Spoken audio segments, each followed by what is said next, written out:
आज की क्लास में दर्शकों के लिए लाए हैं गणित के कुछ चुनिंदा प्रश्न और उन प्रश्नों को हल करना सीखेंगे। तो सीधा सीधा आज की क्लास समर्पित रहेगी गणित विषय के लिए। विषय है आज गणित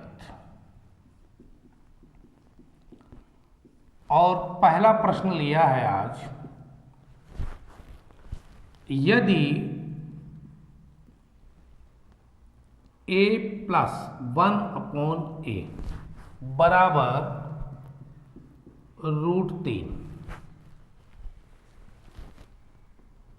तो a स्क्वायर माइनस, यहां पर स्क्वायर की जगह पर है 6, a6 माइनस 1/a6 प्लस 2 का मान बताओ। अब ये है प्रश्न, दिया क्या है, a plus 1/a is equal to √3 है, तो a की घात 6 दिया हुआ है माइनस 1/a की घात 6 प्लस 2 का मान बताओ। और इसके जो ऑप्शन हैं आंसर के वो क्या है, 3√3, 5, 1 और 2। कहने का मतलब 1, 2, 3, 4 चार ऑप्शन, इनमें से कोई एक सही होना चाहिए। अब इसको हल कैसे करेंगे, ये वाला पोर्शन लेते हैं, a plus 1/a is equal to √3। दोनों पक्षों का घन करने पर, दोनों पक्षों का घन करने पर, घन का मतलब क्यूब कर दीजिए।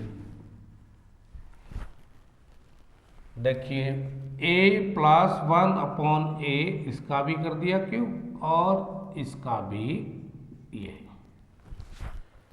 अब इसमें सूत्र जब लगाएंगे तो कैसे, a की घात 3 प्लस 1/a की घात 3, उसके बाद प्लस 3a प्लस 1/a। सूत्र क्या है, सूत्र यही है, a³ प्लस b³ प्लस 3 और ब्रैकेट में a प्लस b, ये लग गया सूत्र। अब इसको सरल करेंगे, √3 है, इसका घन करते हैं तो √3 यही तो लिखेंगे 3 बार, और इन दोनों का करते हैं तो कितना आता है 3 और ये √3, तो कुल मिलाकर आंसर आपका क्या हुआ 3√3। ये हो गया यहां तक सरल। अब यहां ये दो दिया हुआ है, a प्लस 1/a बराबर √3, तो आप करेंगे क्या, इस जगह पर ये रख देंगे √3, ये हो गया। अब √3 और √3 मतलब ये 3√3 बराबर आ रहे हैं ये। अब अगले कदम पर 3√3 माइनस 3√3 ये कट गया तो ये बचा 0, a³ प्लस 1/a³ बराबर 0, a³ इज इक्वल टू क्या, माइनस 1/a की घात 3, ये आ गया। यहां तक आपने सरल कर लिया और करते हैं एक कदम आगे चलते हैं स्टेप, a की घात 3 गुणा a की घात 3 बराबर -1, यानी इसका इधर भाग हो रहा है तो इधर आके गुणा हो जाए, और जब आधार समान होता है तो घातें जुड़ जाती है, तो a की घात 6 बराबर -1। आपने यहां तक निकाला है तो क्या, a की घात 6 बराबर -1। अब चूंकि पूछा इस सवाल में यही तो था, a की घात 6 माइनस 1/a की घात 6 प्लस 2, इसका मान पूछा था और ये वैल्यू आप निकाल ही लिए हैं, कितनी -1 रख दो, और यहां पर भी आ गया क्या -1, ये -1 प्लस 1 ये माइनस है और ये भी माइनस है, दो लगातार माइनस रखे हुए हैं, तो इसको क्या बदल देते हैं +1 और +2, तो ये तो कट ही गया प्लस और माइनस। अब बचा कितना, केवल 2 बचा, तो ये हो गया भाई आंसर। तो यहाँ पर जो ऑप्शन में सही आंसर है वो ये है, डी वाला, यानी इसका मान जो आया है वो आया है 2। तो ये सवाल समझ में आ गया आपको। ऐसा अगर दिया हो तो आप ऐसे सॉल्व करेंगे। चलो भाई अब अगले प्रश्न पर चलते हैं। सवाल नंबर दूसरा प्रश्न जो लिया है, ये बीजगणित का ही प्रश्न था, लेकिन दूसरा प्रश्न काम समय से लिया गया है। वो क्या है, एक कार्य 20 दिनों में, ए मतलब कोई एक मान लिया व्यक्ति जिसका नाम ए है, तो ए एक काम कितने दिन में करता है, 20 दिन में। बी वही कार्य 40 दिनों में पूरा कर सकता है, 40 दिनों में पूरा कर सकता है, ठीक है। यदि दोनों ने मिलकर 5 दिन, दोनों ने मिलकर 5 दिन कार्य किया हो, तो शेष तो कार्य का कितना भाग शेष रह जाएगा। काम समय के अनेकानेक सवाल सरल करें। अब ये सवाल की जो प्रकृति है वो बिल्कुल अलग है। अब यहाँ क्या पूछा है, सिर्फ ये पूछा है कि दोनों मिलके 5 दिन काम कर रहे हैं और फिर काम को छोड़ के चले जाते हैं। अब बाकी काम कितना रह जाता, बस इतनी सी बात पूछिए। अब ये कैसे होगी सरल, ये भी देखो। ए का 1 दिन का कार्य 1/20 भाग हो गया, क्योंकि काम 20 दिन में पूरा कर पाता है। और बी का 1 दिन का कार्य 1/40 भाग, क्योंकि ये 40 दिन में करता है पूरा। दोनों का 1 दिन का काम बराबर 1/20 प्लस 1/40। करते क्या है, 1 दिन का काम निकालना है दोनों का, ठीक है। पहले अलग अलग देखा कि भाई ए का 1 दिन का काम 1/20 भाग, बी का 1/40 भाग, और दोनों का 1 दिन का काम निकाला तो 1/20 प्लस 1/40 दोनों को जोड़ दिया। अब तो इसको सरल करना होता है, तो सरल करने के लिए अपनी अपनी क्षमता है, कैसे कर लेंगे। तरीका तो यही होता है भाई कि एलसीएम पहले ले लेते हैं। 20 दूनी 40 और 40 से कम 40, यानी 3/40, तो ये आ गया जी 3/40 भाग। दोनों ने अगर मिलके काम किया है तो 1 दिन में कुल काम का 3/40 भाग खत्म कर लेते हैं। अब उन्होंने काम तो 5 दिन किया था ना, तो आप लिखेंगे दोनों का 5 दिन का काम बराबर 3/40 गुणा 5, 5×8 = 40 बराबर क्या हो गया 3/8 भाग। 5 दिन में दोनों के दोनों कितना काम कर पाए हैं, 3/8 भाग कुल काम का। अब वो शेष पूछा है तो अगले कदम पर उत्तर ही आना है। शेष काम बराबर पूरे को बोलते हैं एक, एक में से आप घटा दो 3/8। अब ये 8 तो एलसीएम हो गया, 8 एकम 8 और 3 यानी 5/8 भाग 8 में से 3 घटाएंगे तो 5। इतना काम अभी भी बाकी रह गया है, जो कि दोनों के दोनों 5 दिन करके भाग गए थे। तो ये प्रश्न आपको समझ में आया होगा कि सरल कैसे करना है। पहले भाई दोनों का अलग अलग एक एक दिन का काम निकाला, फिर दोनों का सम्मिलित एक दिन का काम निकाला, 5 दिन का काम निकाला क्योंकि 5 दिन उन्होंने काम किया था, गुणा कर दिया 5 का, और फिर शेष काम एक में से घटाएंगे। जब भी शेष पूछेंगे तो एक में से घटाते हैं। अब अगले प्रश्न पर चलते हैं।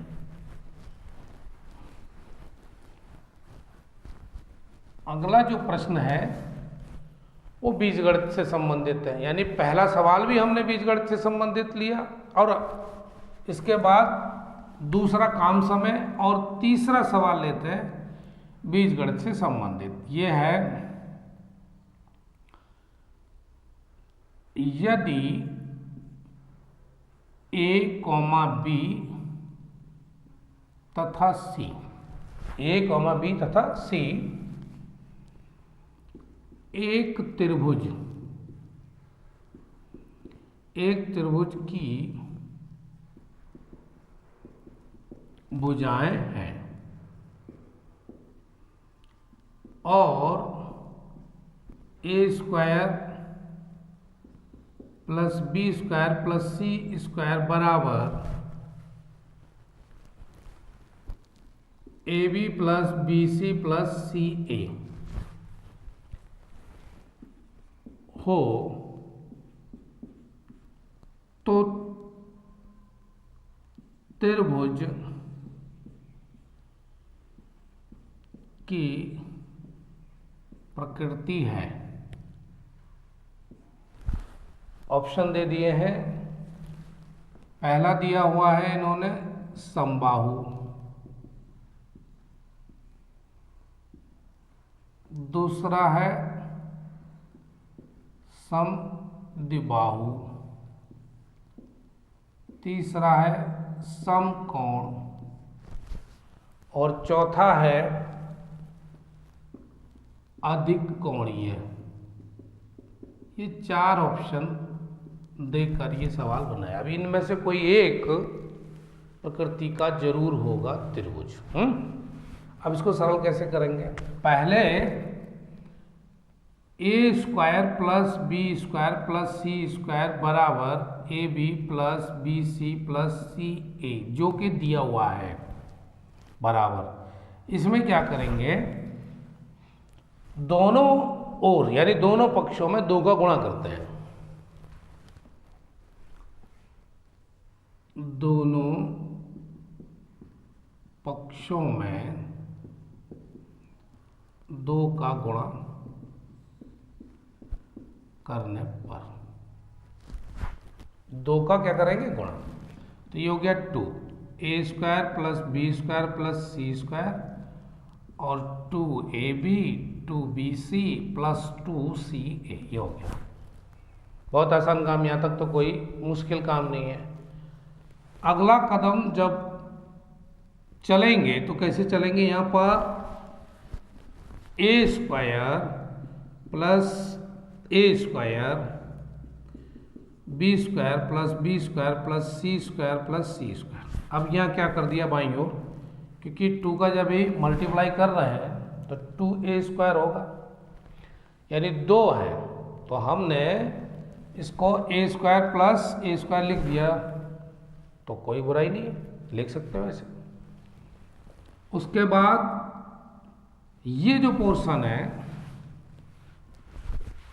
ये दाईं ओर वाला, ये बाईं ओर लाएंगे तो 2ab minus 2bc minus 2ca बराबर 0। इतना बार कर लिया। अगला स्टेप होगा वो होगा ए माइनस बी का whole square plus b minus c का whole square plus c minus a का होल स्क्वायर बराबर 0। अब ये स्टेप आपको समझना है। कैसे समझना है कि अगर मान लीजिए ये दिया हुआ है ए माइनस बी का होल स्क्वायर बराबर a square plus b square minus 2ab, और ये आपको उपलब्ध है कि नहीं? हाँ है। ए स्क्वायर भी है, बी स्क्वायर भी है और माइनस 2ab भी है, तो इसको लिख सकते हैं। इसी तरह से आप इसको चेक कर लीजिए। तो ये सारे के सारे आपको इस लाइन में मिलेंगे। तो इसको ऐसे लिख सकते हैं। जब ऐसे लिख सकते हैं तो a माइनस बी का होल स्क्वायर बराबर 0 अगर ले तो a माइनस बी बराबर 0 और a बराबर b हो जाएगा। ऐसे ही अगर हम इसको लेते हैं b माइनस सी बराबर 0 तो b माइनस सी बराबर 0 हो जाएगा और b is equal to c, और इसी तरह से c माइनस ए का whole square is equal to 0 तो c minus a is equal to 0, c is equal to ए।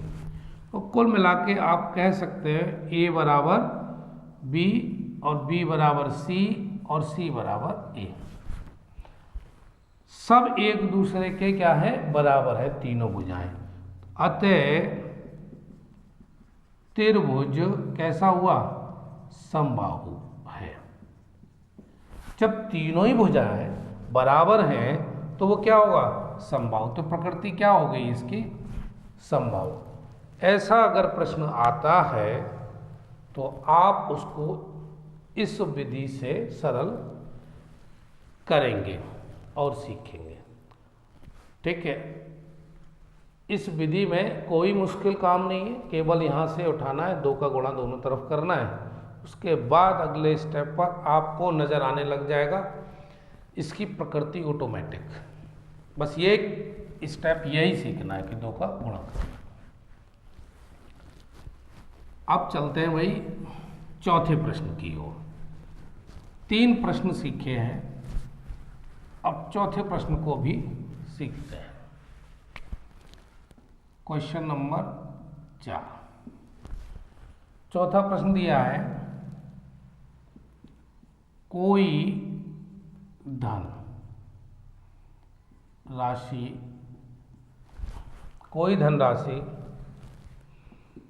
12% वार्षिक ब्याज की दर से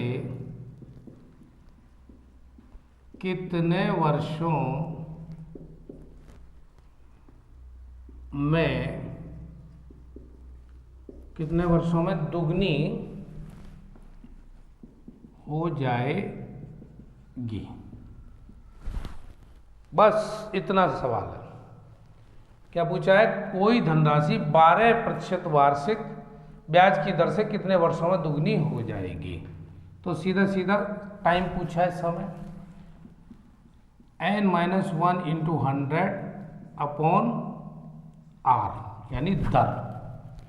ये सूत्र लगा दीजिए और ये निकल आएगा। तो कि दुगनी n का मतलब दुगनी पूछ रहा है ना, तो 2 हो गया। अगर 3 गुनी होती तो n की वैल्यू कितनी होती? 3। 5 गुनी होती 5 लिख देते हैं, यानी गुनी जितनी है वो n की वैल्यू 100 ये रहा आपका, और r कितना है? 12। अब काटना बाकी है, तो 100 तो ऊपर हो गया और 12 नीचे, क्योंकि 2 में से 1 घटाएंगे तो 1 ही तो बचेगा। 1 का गुणा 100 में करेंगे तो इतना ही आएगा। इसको काट दीजिए 4 से, 4 तिया 12 और 25 चौका 100, 25/3, 3 अट्ठे 24, 3 अट्ठे 24 यानी 8 वर्ष। अभी 1 बचा है तो 3 अट्ठे 24 और ये हो जाएगा 4 माह। इसको क्योंकि पोजीशन ये है 8 सही 1/3, तो साल का 1/3 1/3 1/3 है ना, तो अगर आप देखते हैं 12 में 3 का भाग लगाएंगे, 3 चौक 12, तो 4 महीना हो गया। तो 8 वर्ष और 4 माह। कोई धनराशि 12% वार्षिक ब्याज की दर से कितने वर्षों में दुगनी हो जाएगी? तो 8 वर्ष 4 माह में कैसी हो जाएगी? ये दुगनी हो जाएगी। ठीक है भाई, आप चलते हैं अगले प्रश्न की ओर। अब तक सीखे 4 प्रश्न हल करना। अब देखते हैं भैया 5वें प्रश्न की ओर चलते हैं।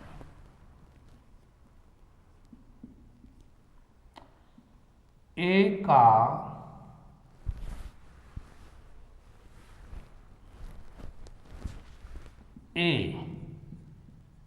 एक काम को, यानी काम और समय वाला प्रश्न है, जो कि एक इससे पहले सीख चुके हैं। एक काम को 21 दिनों में पूरा कर सकता है। कितने दिनों में कर सकता है? 21 दिनों में। बी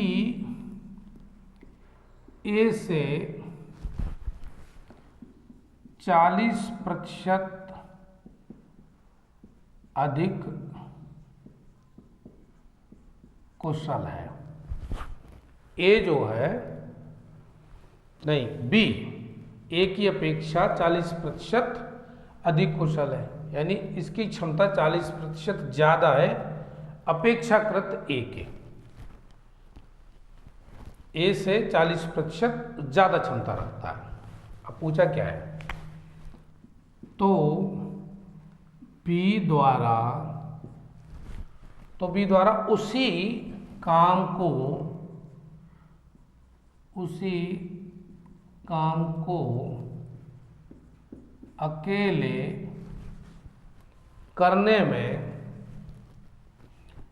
अकेले करने में कितने दिन लगेंगे? कितने दिन लगेंगे? ये है सवाल मुश्किल नहीं है, लेकिन समझना मुश्किल होता है। और जब समझ में नहीं आता तो सवाल क्या, कभी कभी जिंदगी मुश्किल पड़ जाती है। भाई समझने का ही तो खेल है। हमको हर चीज़ समझनी है, और समझने में जहाँ जहाँ फेल हुए हैं वहीं हार हाथ में आ जाती है। तो हर चीज़ को भाई समझना है। चाहे एक दिन में एक नई चीज़ सीखो तो 1 महीने में 30 चीज़ हो गई, लेकिन सीखने का क्रम चलते रहना चाहिए। ये नहीं कि महीने में एक दिन सीख लिया और बाकी दिन बैठे हुए हैं, ऐसा नहीं। रोज सीखना है कुछ ना कुछ नया, और ज़िंदगी सिखाती भी है। ठीक है ना? तो यहाँ पर भले ही हमारे 4-5 प्रश्न हों, लेकिन कुछ अगर नया है, मिल रहा है, तो सीखना है। क्या है? ए एक काम को 21 दिन में पूरा कर लेता है, और बी में क्षमता ज़्यादा है ए की अपेक्षा 40%। तो वो कह रहा है बी द्वारा उसी काम को अकेले करने में कितने दिन लगेंगे? भाई बता दो। तो इस सवाल को पहले निकालेंगे कैसे? पहले देखो भाई, अनुपात। किसका अनुपात? ए और बी का। ए और बी ये दोनों में, अगर इसमें 100 है तो इसमें 140 है, यानी 40% क्षमता इसकी ज़्यादा है ए से। अगर ये 100 तो ये 140, क्योंकि कह रहा है 40% अधिक कुशल है। अब प्रतिशत तो 100 मानकर ही निकलता है। अब इसको अगर काट भी लें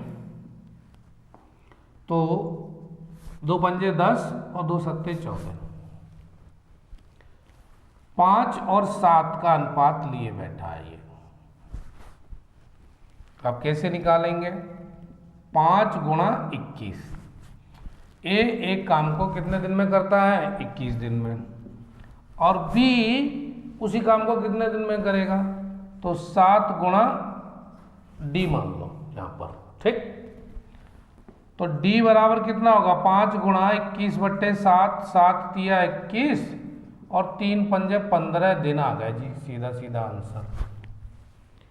तो ऐसा अगर प्रश्न परीक्षा में कहीं मिल जाता है तो आप सरल करने के लिए इस विधि को दिमाग में बिठा लो, सीधा सीधा अनुपात पता कर लो कि भाई दोनों के बीच में क्या अनुपात है और उसी आधार पर इसको सरल करेंगे। अब चलें भाई अगले प्रश्न की ओर।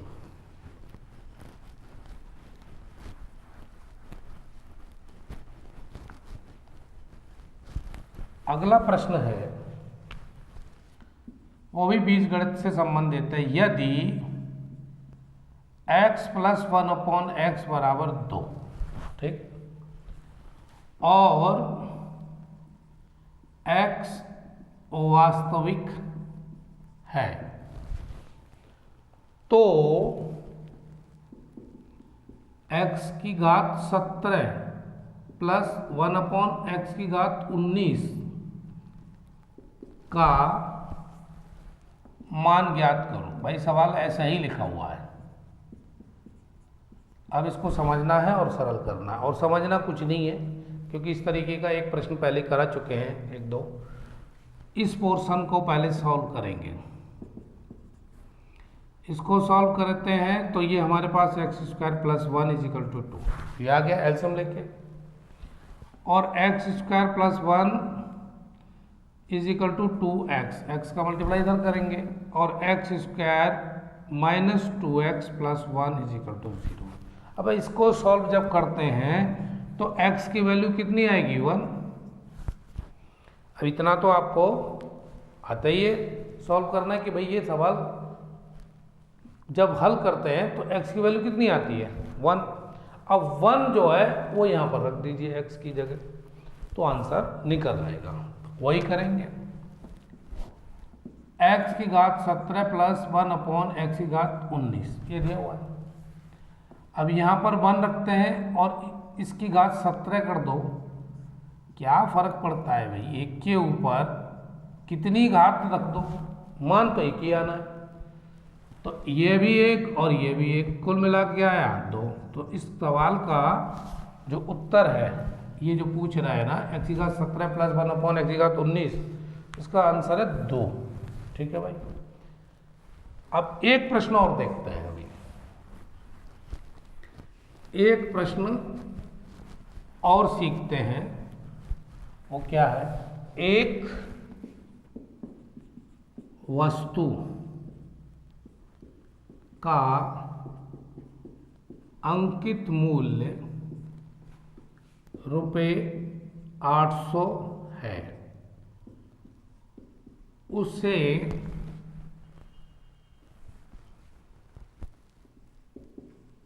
मौसम समाप्ति के बाद, मतलब सीजन के बाद ₹736 में बेचने का प्रस्ताव है। प्रस्तावित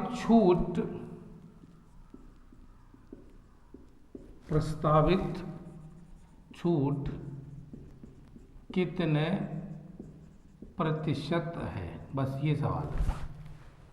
सवाल क्या दे रहा है, किसी वस्तु का अंकित मूल्य दिया है और फिर उन्होंने प्लान बनाया जब सीजन ऑफ होगा तो अब इसी जो अंकित मूल्य पर बेच रहे थे उसमें कुछ घटा दिया, तो अब इतने बेचेंगे। फिर जो छूट आई है वो कितने प्रतिशत, तो सीधा सीधा प्रतिशत का सवाल बन गया। ये प्रतिशत ही तो निकालनी है। तो देखो अंकित मूल्य दिया हुआ है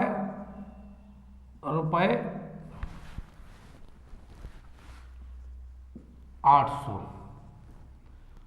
और विक्रय मूल्य दिया हुआ है 736, और यहाँ देखेंगे छूट कितनी हो गई, 800 में से 736 अगर घटाते हैं तो सीधे सीधे 64 आते हैं, 64 रुपये हो गया। अब ये कितने प्रतिशत है यही तो पूछ रहा है। इस 800 का ये जो अंकित मूल्य है इसका कितना प्रतिशत है, तो प्रतिशत छूट बराबर 64/800 गुणा 100।